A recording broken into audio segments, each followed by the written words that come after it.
So our webinar today is from development to deployment, from dev to deploy, standing up software supply chain security. And we are here in the studio with Cassie Crossley from Schneider Electric. Before we get going with our conversation, ReversingLabs, what do you know about ReversingLabs? We're the host of this, obviously. First of all, we are a cybersecurity company, been around for about 15 years, and we're a trusted authority in software and file security solutions. And we have been hard at work at this for more than a decade. We have basically the world's largest threat repository, 40 billion files, both malware and goodware. And that number is growing by significant amounts every day as we get in more files. And our research team goes about analyzing and categorizing new instances of malware or goodware. And that asset is incredibly valuable. Those 40 billion files make our repository about 7 times larger than our closest competitor. And as you know, these days, it's kind of about leveraging the value of that data to provide insights and intelligence, which is kind of what we're doing. We're a supplier, what you might not know, is we're a supplier to 60 of the leading cybersecurity companies in the world. They use our data and threat intelligence feeds to help them stay abreast of threats and attacks and what's going on, protect their environment. And we've recently received accolades for our Premier Channel Partner Program, along with being recognized by Gartner as a leading software supply chain provider and contributor to the 2024 edition of the Verizon Data Breach Investigation Report. That threat database is really powering what we're going to talk about today, which is understanding and identifying software supply chain risks. And that's one of the things that ReversingLabs has expanded into in recent years, for good reason. So let me introduce our guest for today, Cassie Crossley, who is the Vice President of Supply Chain Security and Global Cybersecurity at Schneider Electric. Cassie is been at Schneider for 14 years, which is amazing in the cybersecurity industry. And obviously, Schneider is just a hugely important, first of all, very large and hugely important company. And most recently, Cassie has become an author of a book, Software Supply Chain Security, Securing the End-to-End Supply Chain for Software, Firmware, and Hardware. That is a huge topic. Cassie, welcome. Really nice to have you. Thank you, Paul. Thank you, ReversingLabs, for having me here today. So first question for you, Cassie. Here's kind of our discussion overview. But first question for you is, if you could, tell us just a little bit about your journey to cyber. You've been, like we said, you've been in this industry for a long time, but you started out, you read this in your book, started out actually on the development side of things and come from a family that was involved in tech back in the early days. Yes. How do you find your way to the cybersecurity space? And more importantly, how do you get kind of interested in this questions around software supply chain security? Sure. Well, I actually was in cyber before it was called cyber, because I was at McAfee back in the mid-90s. We just called it security, and it was obviously virus scanning software. So I knew the topic, and as a trained software developer and then leading communication and a lot of technology programs from a development side, but also an IT and R&D side, I was aware and very familiar with the software lifecycle. And then when I came to Schneider, I led the program management office for a video line of business, which is when I really got into hardware and IoT and all of that for a physical product, right? Cameras that are security cameras. So I've been at Schneider and in various roles. And 8 years ago, I went into the cyber organization leading programs like our crown jewels and the governance. And when I went into it, they're like, what do you know about cybersecurity? I said, well, worked at McAfee, but in general, I was always very concerned both with quality and security of the product long before there was that full concept of application security and product security. And Schneider Yeah. Electric has a product security office, which is over 10 years old. It's 11 years old in the making. And we helped write the standard in the industrial control system space for ISA/IEC 62443. So we're very invested in product security and application security.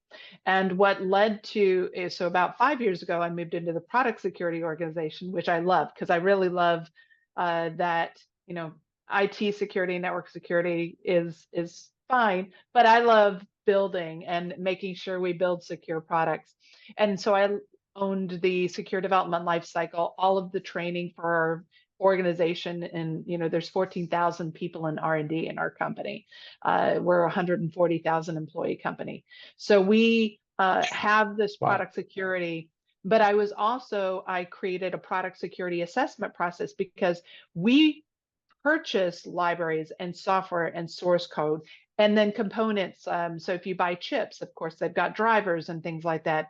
And we brand label or white label products from other vendors. So we needed a much more stringent evaluation process for who we work with as suppliers. And also we acquire companies, and not everybody has a product security office, very few do.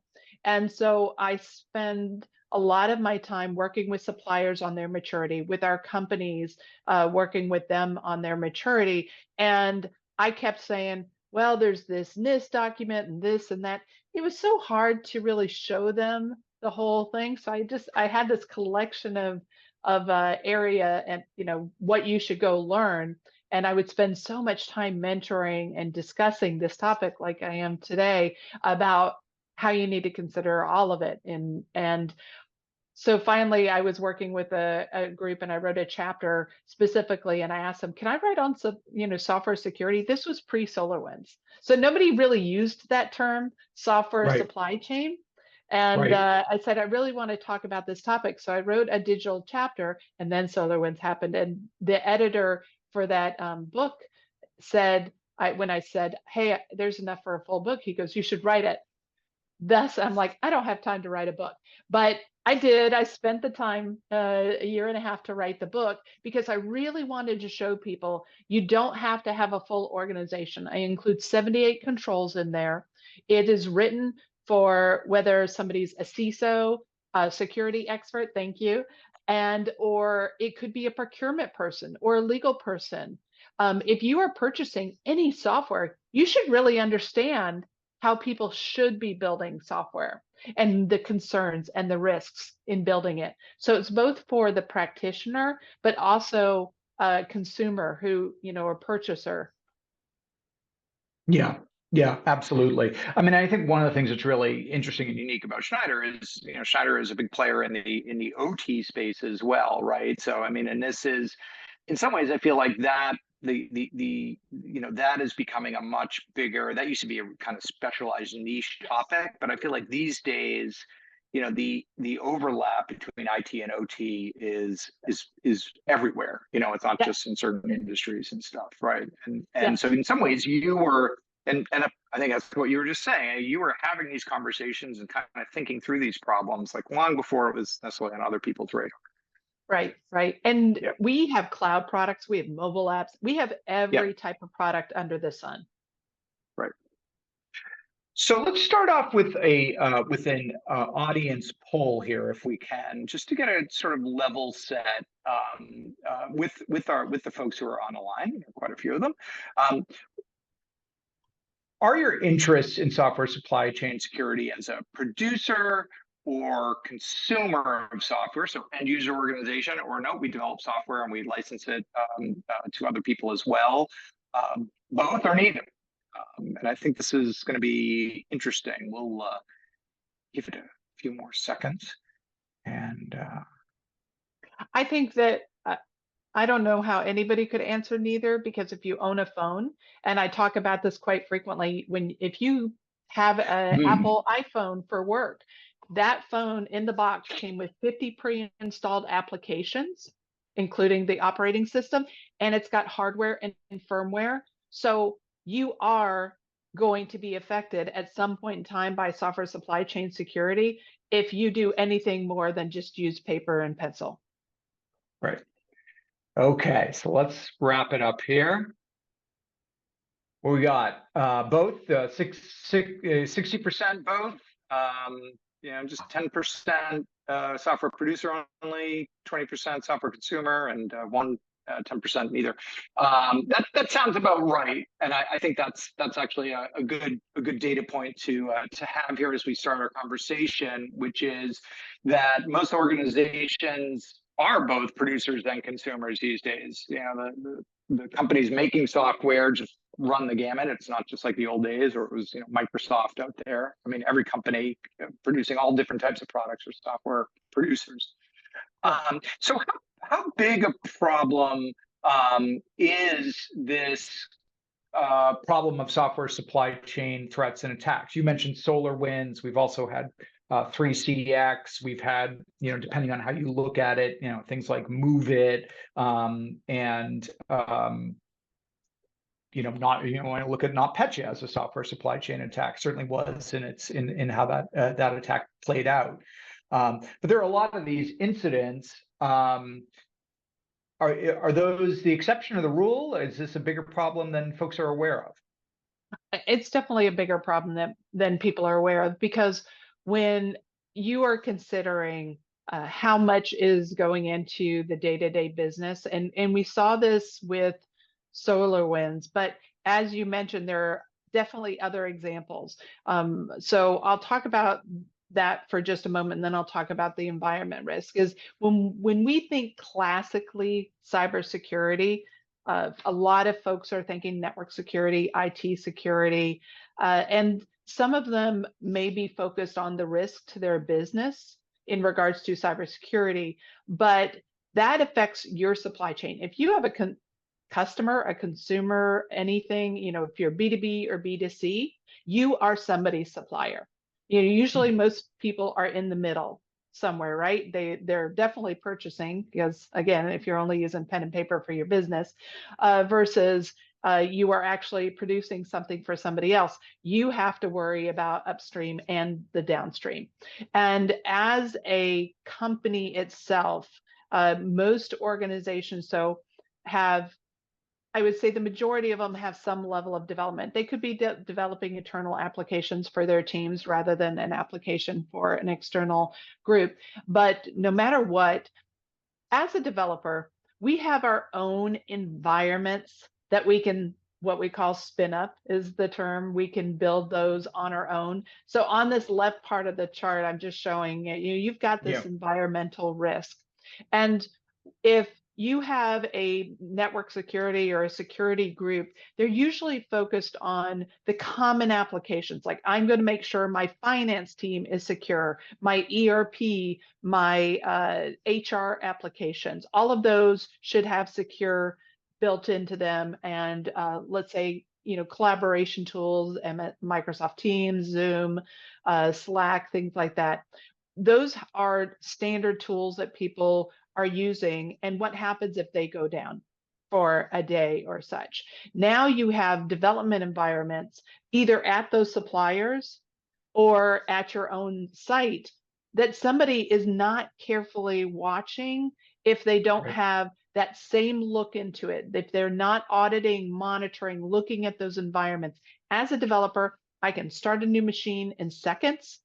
I can pull down any project code off the web, and a lot of it, the newer projects are having malicious, they're put up there intentionally to be appealing, or they may use different names that are very close, something, typo squatting, every kind of way a malicious actor can get this code in, where you could have key loggers, you could have what we call command and control, which means it's going to go talk to an external machine or something.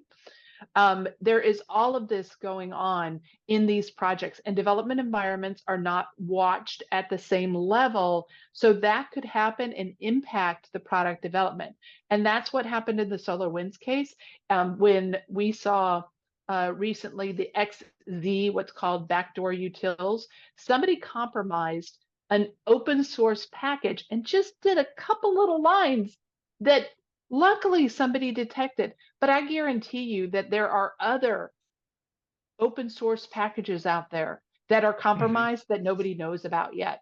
So this environment, this putting it in developers, hands, it doesn't mean lock down us as developers. It means they need to understand the risks. They need to understand and have the right scanners. They need to understand, how they're going to look at open source, even commercial libraries, anything, because all of that on the left-hand side is not monitored by normal tools. And so it can replicate and get into other environments, test environments, all the way into manufacturing. It can happen, again, as I mentioned earlier, an Apple iPhone, those 50 apps, they get updated all the time. Now you've installed other applications.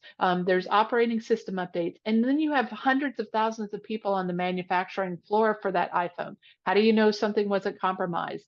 Because all of this can happen to IoT devices, anything that you buy, anywhere. This is not unusual in today's world. We just haven't found the intrusions yet. In large part because we're not looking that hard for them, but yes, absolutely. And in fact, the 3CX compromise is a desktop voice over IP application. Campaigns seem to be targeting 3CX customers who are in the crypto industry. That also started with a compromise of a highly privileged employee via actually another software supplier, a compromise of a crypto app. That's right. That this employee had on their desktop. They use that to take control of that desktop, leverage remote access VPN to get onto the 3CX network, and then the game is on, right? That's right. Can we find developer resources? Can we find get access to code and make changes? Really, for organizations, I'm guessing pretty scary because I think, and one of the points you make in your book is, historically, developers and development assets and resources have not been the focus of cybersecurity efforts, right? It's been more about, having that hard perimeter, keeping the bad guys out, and giving your development team freedom to create and test and produce great stuff. So practically, what's your sense? I know Schneider's probably an outlier in terms of being on top of these situations, this problem, but for most organizations out there producing software, what's missing there that they need in terms of controls, oversight, policies to prevent a 3CX type incident? Right. Well, I know it's not sexy. Having first asset library, something where you've noted, here's what's allowed, here are the risks.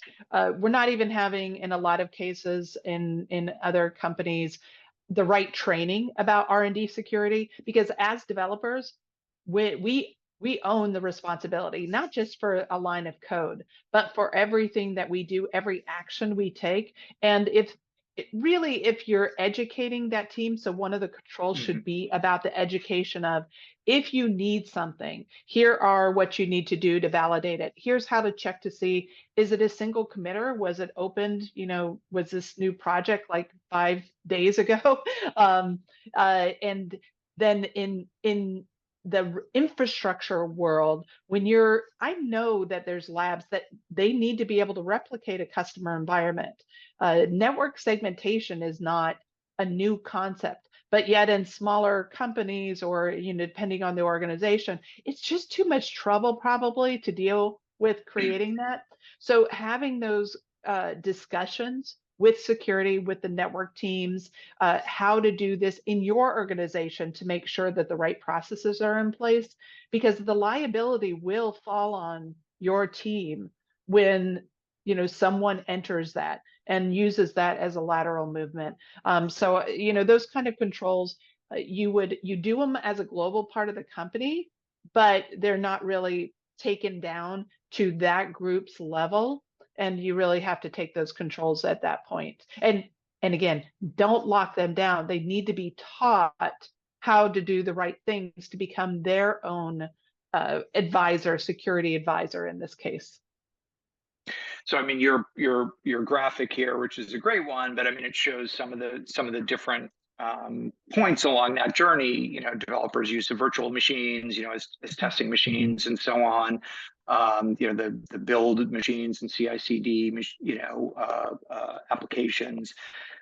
Is it a question of monitoring at each of those different endpoints, if you want to call them that, or as you said, is it more of a holistic, like just being aware of the threats and maybe changing practices to address risk? Yeah, I think it's all of it. It's from a process standpoint, there's something called SLSA, SLSA, that goes into a lot of what are better practices and best practices in regards to the CI/CD pipeline, which is basically that build pipeline. So I don't want to go too much into developer speak, but what that means is there are controls that can be put in place. They can be done through tools or just manually. There are areas that, from a process standpoint, like I said, you don't have to have tools that do all of that scanning to be able to look for those threats.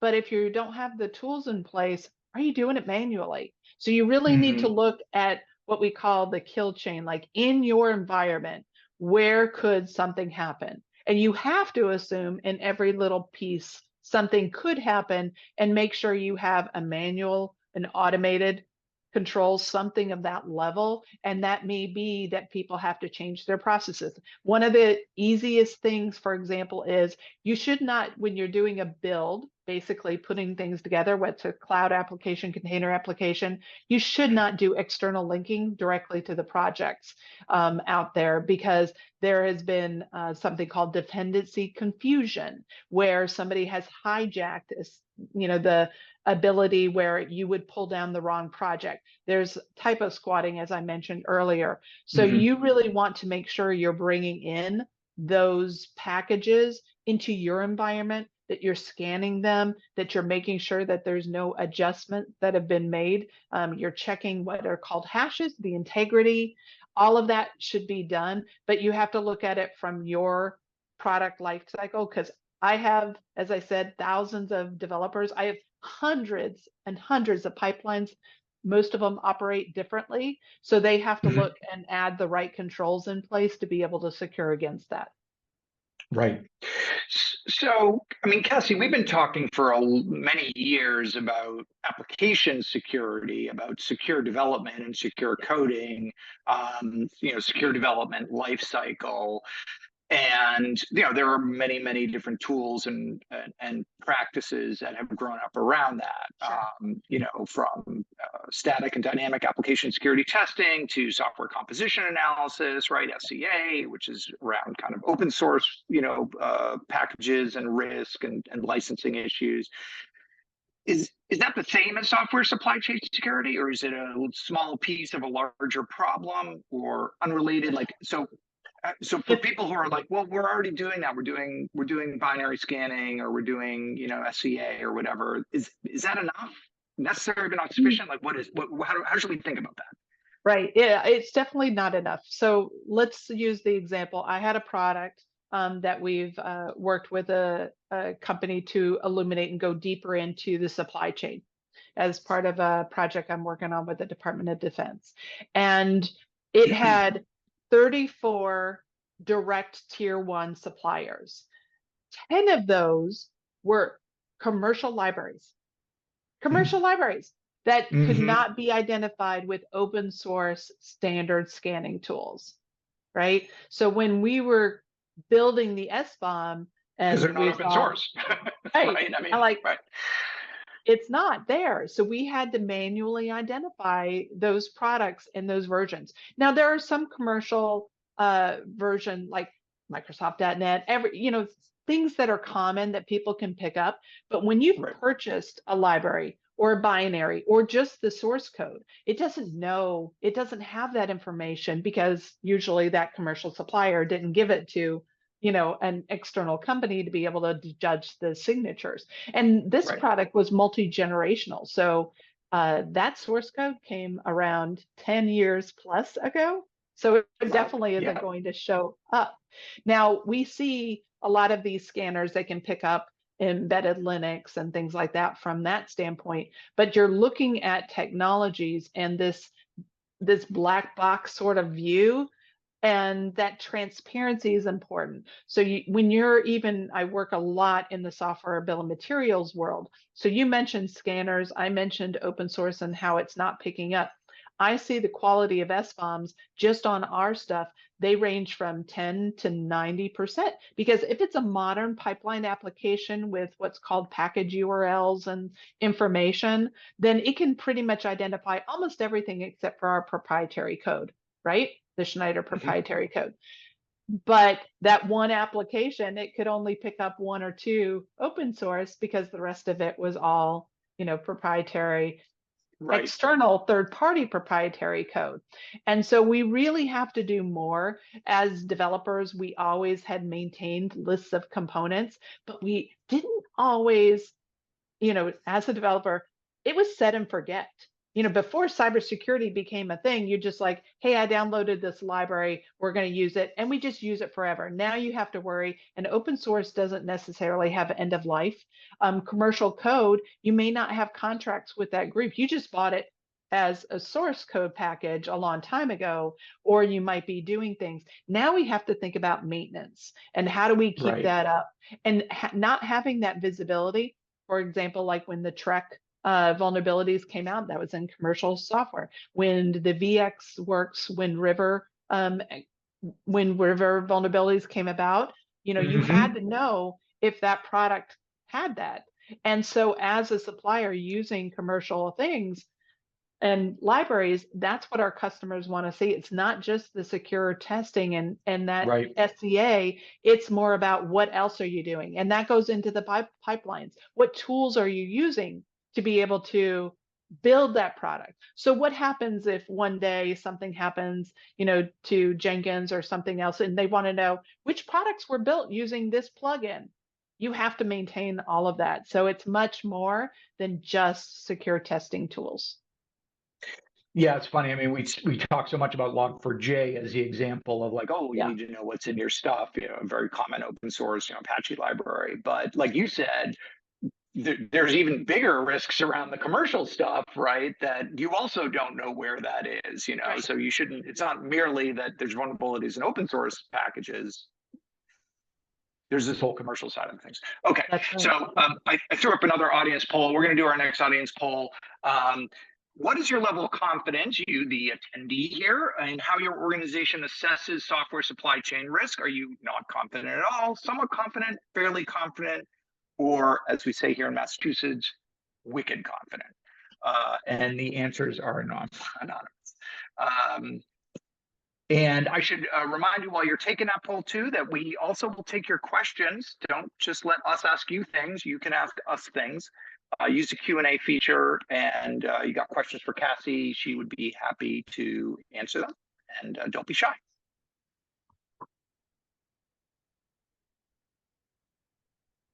So I think there was an earlier poll about who owns third-party risk management. Is that going to be coming up, or should we talk about that for a minute?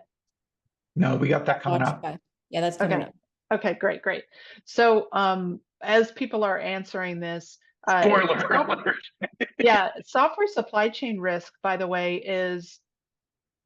it's not listed most often or at all in risk management. So when you think of it, when you look at an enterprise risk management at a big company, they usually will have cyber risk, and it'll talk about resilience, like what are we going to do if something happens? And we saw this with the Colonial Pipeline attack, right? They couldn't bill their customers and couldn't track certain things, so they shut the entire system down. It wasn't that there was a software supply chain attack, but there was a supply chain attack. So we have to recognize that software can be impacting the supply chain, but the vice versa. When a supply chain risk happens, I've seen move it or something like that. That's a supply chain attack. that was a breach on their side and so on. And it affects software supply chain. So I think we're seeing an overlapping, which is fine, because it's bringing more attention to really the digital supply chain risk in the whole equation. Software is one piece of it. Of course, the impact to your supply chain can be many other reasons on here. But the software supply chain attack, to me, is so much harder to detect. Like, it doesn't get found, as I mentioned, until later, until something happens. And that's why we feel that there is, there's in the world, there are things happening we haven't even discovered yet.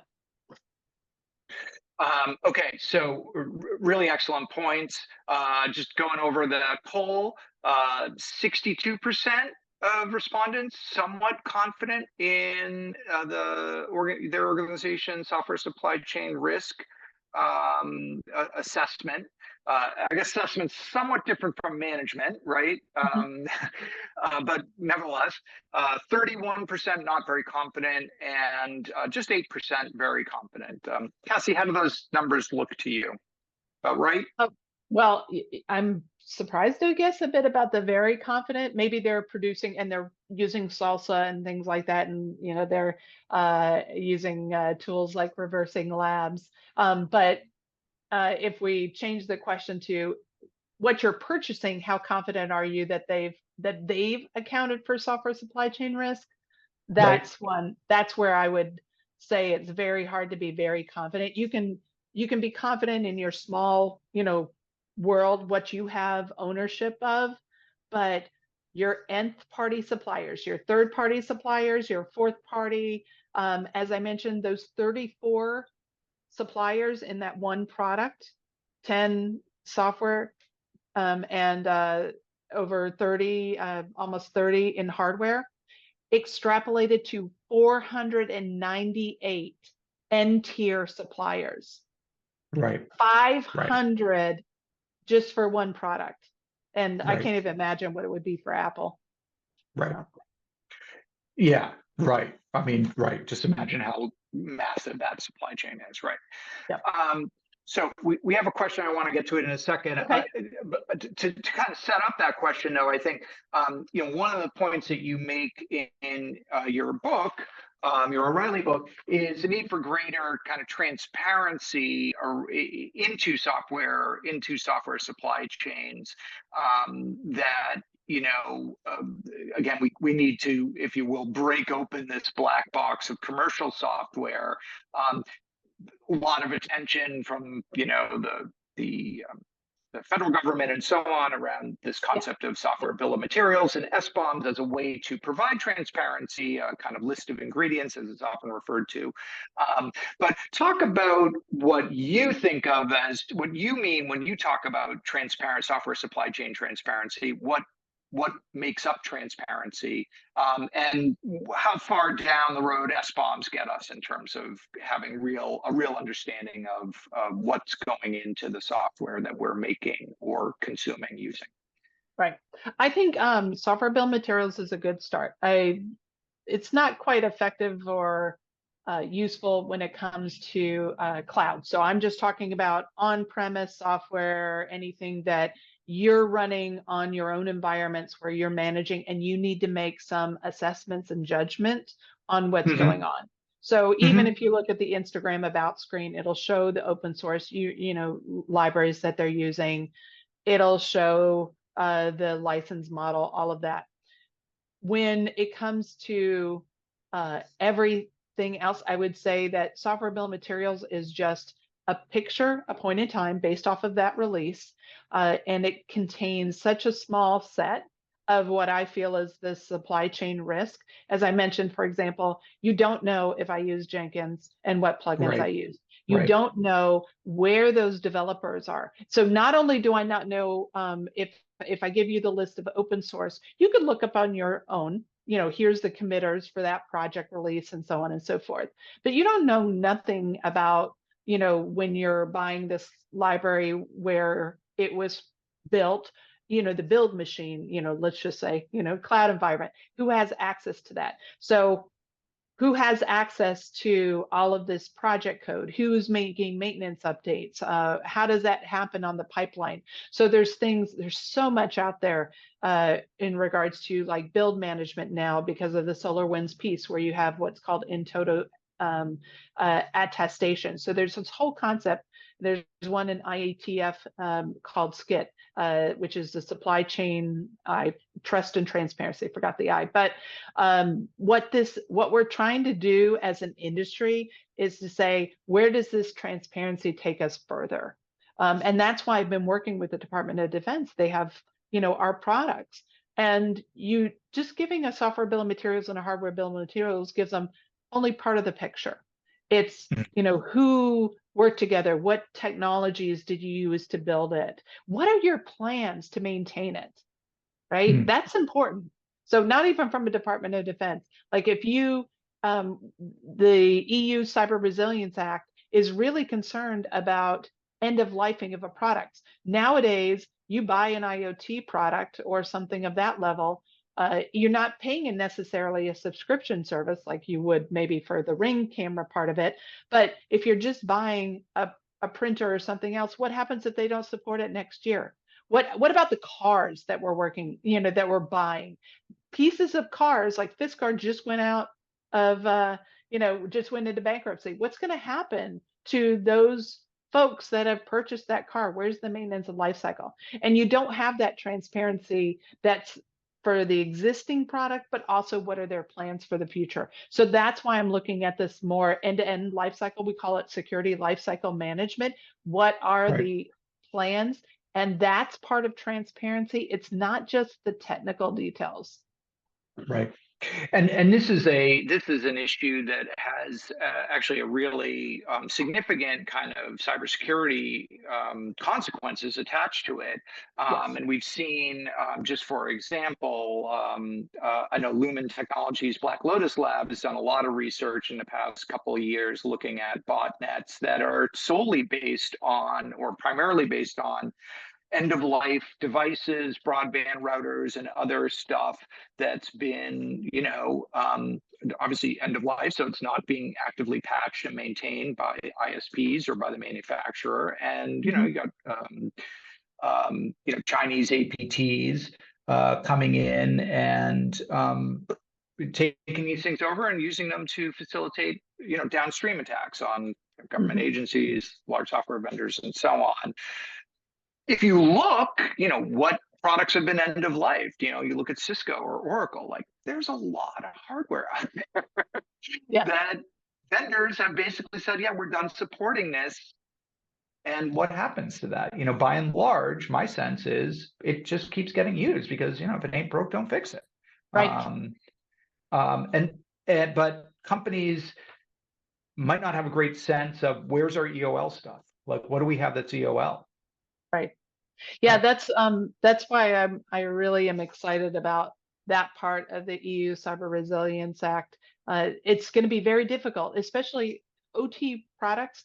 We create what are called firmware PKI certificates that last for 30 years because the intended use of the product is usually that long, right? I mean, they're just meant to churn and churn, and they have digital components. And so what does that mean for us with the digital components in there? It's a complicated thing because when you're building products, so let's say, my iPhone, they do the updates for the operating systems and such. And then I had a phone that I just basically had to trash because the new version of the operating systems, it wouldn't support on that old phone. On that hardware, But when you're talking about appliances, like you just mentioned, people, whether it be home routers and things like that, they're just going to stay out there because there's no real notification, especially if they bought it from a distributor. You bought it from Home Depot, you bought it from, Graybar, you bought it from Newegg, all of these different places that you've been buying your products from. They're not going to remember that you bought, 16 of these, right? So, and who on their asset inventory has been tracking end of life for that product? Probably nobody. I mean, so we're going to need better asset management. And there's asset management companies that do track the end of life when they hear about it so they can alert you.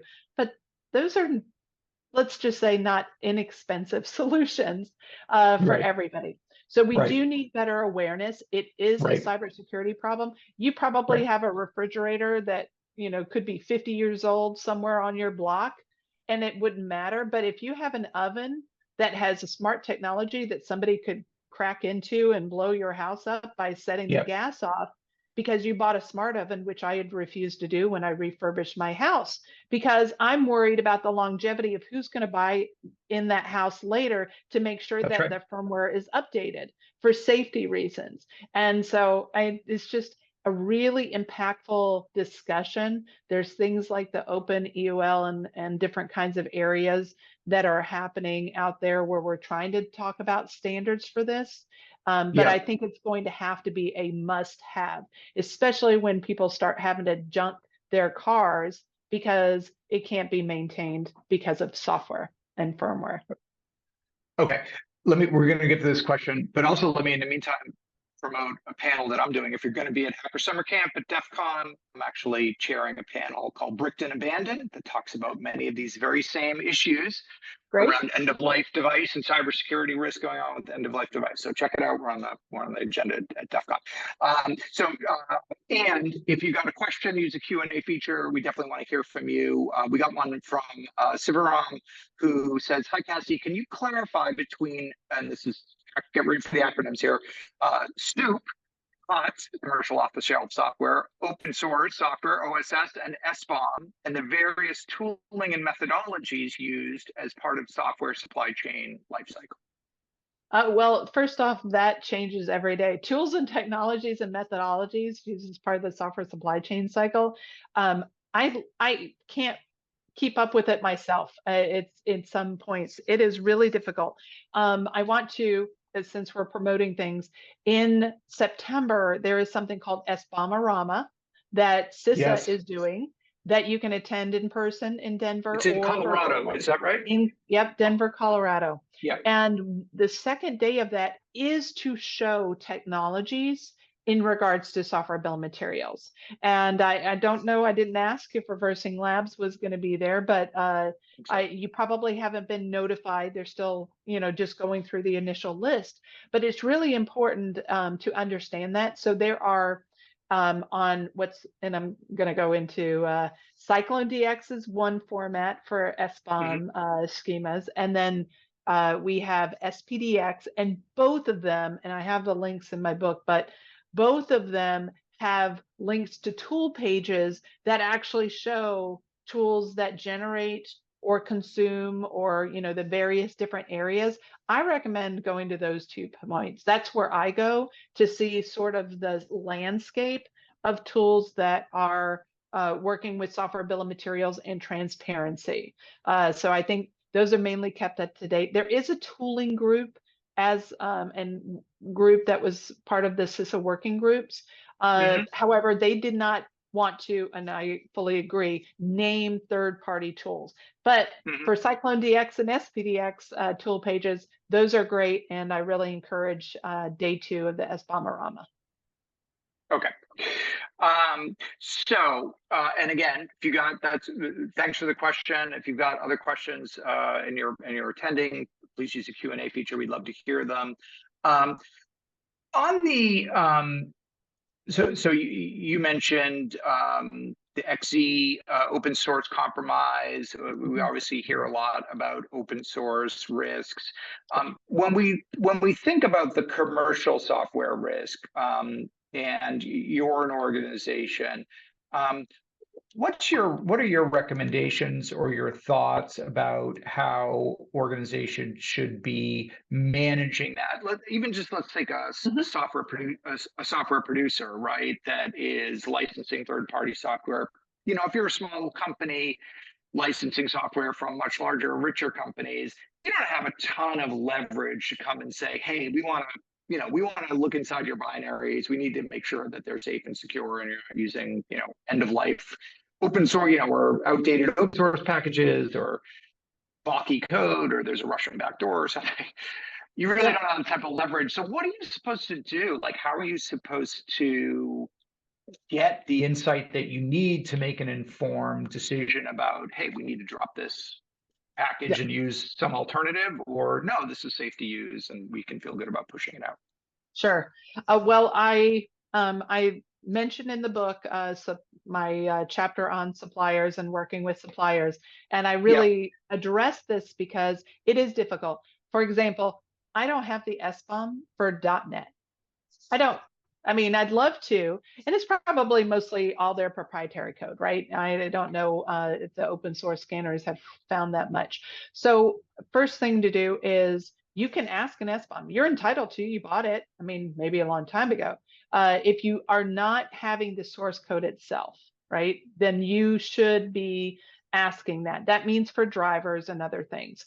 Now, you may not have a direct contract with them, but it doesn't hurt to ask. I mean, the more that they get asked, that supplier, for that information, I think that they'll come to realize it's an important piece in that regard, in that visibility, right? You can, if you buy something from IKEA, you get a parts manual. Why can't you get the parts manual for that compiled binary that you have? And then you have the other leverage is you can work with other groups and associations and talk with people. So I suggest leveraging that, using services like ReversingLabs that really has that exposure into that area. I want to caution people that just because something has a SOC 2 certification does not mean that everything they do has followed secure development practices. So do not get under the false assumption that ISO 27K and SOC 2 and FedRAMP and all of that really means that they followed all of these rigid rules. You have to assume that there is some level of software supply chain security risk in there, and that they may not be using a certified secure development lifecycle or NIST SSDF. And so you can go the route with questionnaires if they fill them out. A lot of companies like Cisco and our own, we actually put on our sites what we do and follow in regards to certifications and everything else like that. But I really, see, even with us as a large supplier and who's got great partnerships, the teams sometimes don't know exactly, they don't have the provenance, the historical information, or from a legal standpoint, their lawyers don't want them to release that because of liability. And, we're having that, and some of the US government is really forcing that with the CISA software attestation form. We're not, a standard consumer doesn't usually have that capability yet, but it doesn't hurt to ask.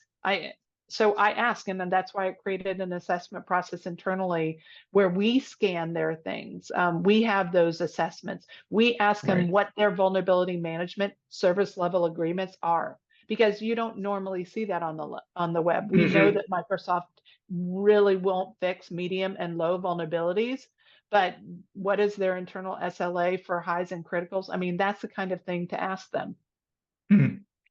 Are there any, is there any intelligence to be gleaned from things like security rating services, or, just some traditional, TPRM stuff, questionnaires, that might have implications for, supply chain risk, or not so much? They give you a portion of an insight. So a security rating service, if you look at, for a long time, Microsoft, because it's actual, the exposure footprint, the digital footprint it had a very low score. And it takes time to improve that.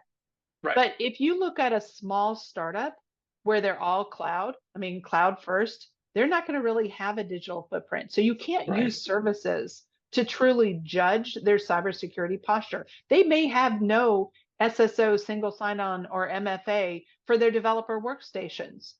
You don't know that. You're never going to be able to see that. So I think services help to a point, like a very small point.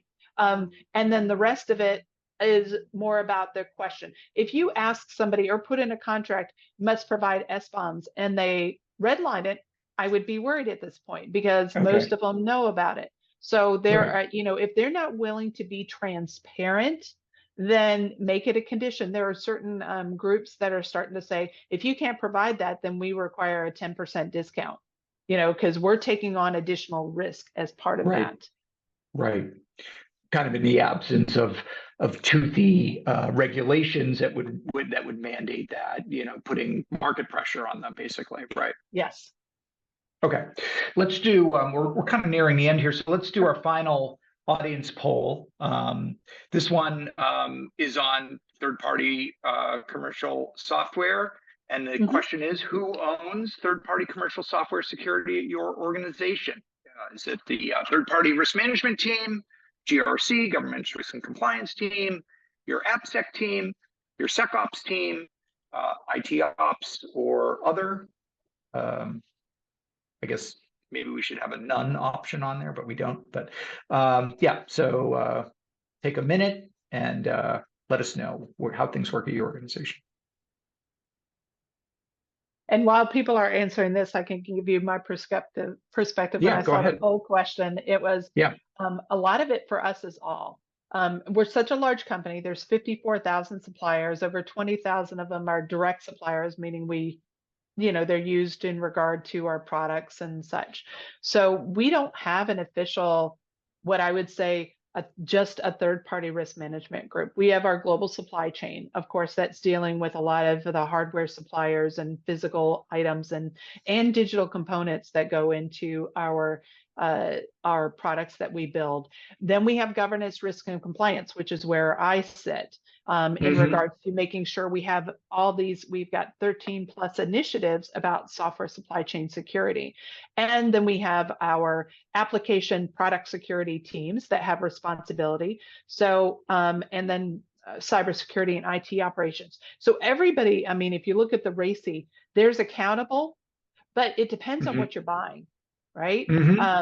So, we have, obviously, if we're buying Microsoft Teams, that's different. But what about a platform like something that's used in both environments, something that we sell like Windows that could be part of a product package, or that we're using it on site. So it can get very complicated in a large organization. So let me ask you this, which is, that sounds good. And does there need to be one chef in the kitchen, or a place where the buck stops here?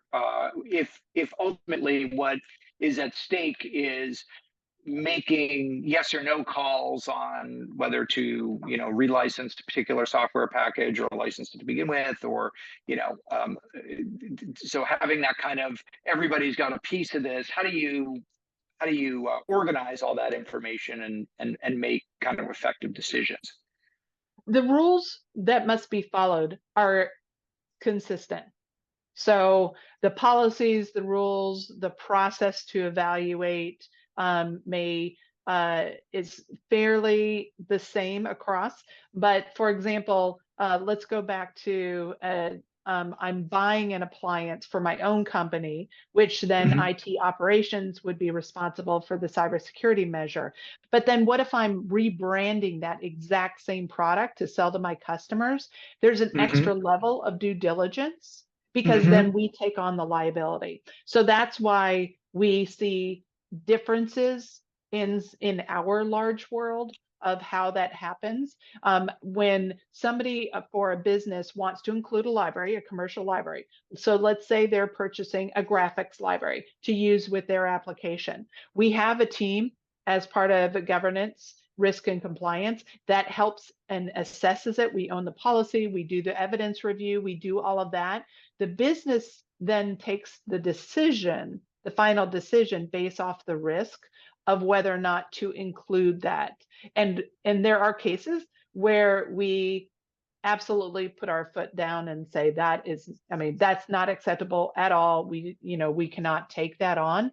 But those are some of the rares. And same with even IT operations. I mean, we've seen some large scale software supply chain and cybersecurity risks, and those vendors, sometimes those vendors are then cut from our supplier list. So yeah. Okay. So consequences, right? Yes. Okay. Looking at the poll results here, Cassie, maybe reflective of what you're saying, kind of a pretty distributed, evenly distributed answers here. The most popular was security operations, owns third-party commercial software. Second was the GRC team. And the third was other, and then, IT ops, AppSec behind, and TPRM behind that. Thoughts on those answers? It seems reasonable. When I talk to people all over the place about this, they're in different organizations, so it doesn't surprise me. Right. Okay. First of all, we're nearing the end here, so speak now or forever hold your peace. If you got questions, pose them. So one thing, just as we're wrapping up here, I mean, I think, first of all, should probably call out ReversingLabs kind of seat at the table here. I think one of the things that we're helping companies do a lot is around this issue of understanding what's in binaries, whether those are open source binaries or commercial binaries. So we've got a product, Spectra Assure, AI-driven complex binary analysis. We think of it as like a final exam that you, as either as a software consumer or as a software producer, you can scan your binaries and understand. And I would read up on the work we did on the 3CX desktop ask as an example of that. If there's something going on in this package that you need to look more closely at, and Cassie, I mean, I would say capabilities like that are really an important part of the tool belt these days, because the reality is, and this kind of blows my mind every time I think about it, even if you're hunting for a specific CVE, that's hard enough, but at least you've got something to hunt for. What you can't hunt for is a CVE that doesn't exist because the company hasn't either discovered the vulnerability or disclosed it and given it a CVE. Or right. They've found it, but they've just chosen to keep it under the hood. And it's a vulnerability that's being exploited, but it doesn't even have a formal identity. So understanding risks like that is critical, because we've kind of outsourced our red teaming to the Russians and the Chinese and the Iranians and these nation state actors that are having their way with so many different organizations. But what are your thoughts on kind of how to bridge that gap right now with where we are, and how to make this work within your organization? Yeah, I know we're out of time. I fully agree. I mean, not having that visibility, and it's taking time, right? This is it's a new to most people a new topic. And having that, when I find out this answer, what can I do about it? This is the only player in the market. What do I do? And it comes back to that over and over, is we need them to be transparent. We need them to improve their security posture and processes. And without that challenge from us as customers, they're really not going to do it. Not everything's regulated. Most of us are not in the financial or medical space. Right. And even there, those, we talk about HIPAA, but HIPAA was written before this was really an issue, right? I mean, so it provides protections, and there are now newer laws and regulations around medical devices and such. But absolutely, it requires them to share it with the FDA, but not the consumers. That's right. So final tips or advice for our audience, besides go out and, avail yourself of Cassie's amazing new O'Reilly book, Software Supply Chain Security, but other tips or advice, Cassie? Yeah, as just to summarize, I think having that awareness, requiring your suppliers and vendors to give you that transparency and to keep asking, but also look inside of your own organization for opportunities where within the kill chain and what you're producing and providing or supplying to your customers, that you don't have major gaps. So those are the three main takeaways. Cassie Crossley of Schneider Electric, thank you so much for coming on and talking to us here on at ReversingLabs. It's really been a pleasure, and we will be sure to encourage our viewers to go out and buy your new book. And we really hope to have you back sometime soon. It's been a pleasure. Thank you. Thank you, Paul. Thank you all for having me. It's been great. Thanks, Cassie.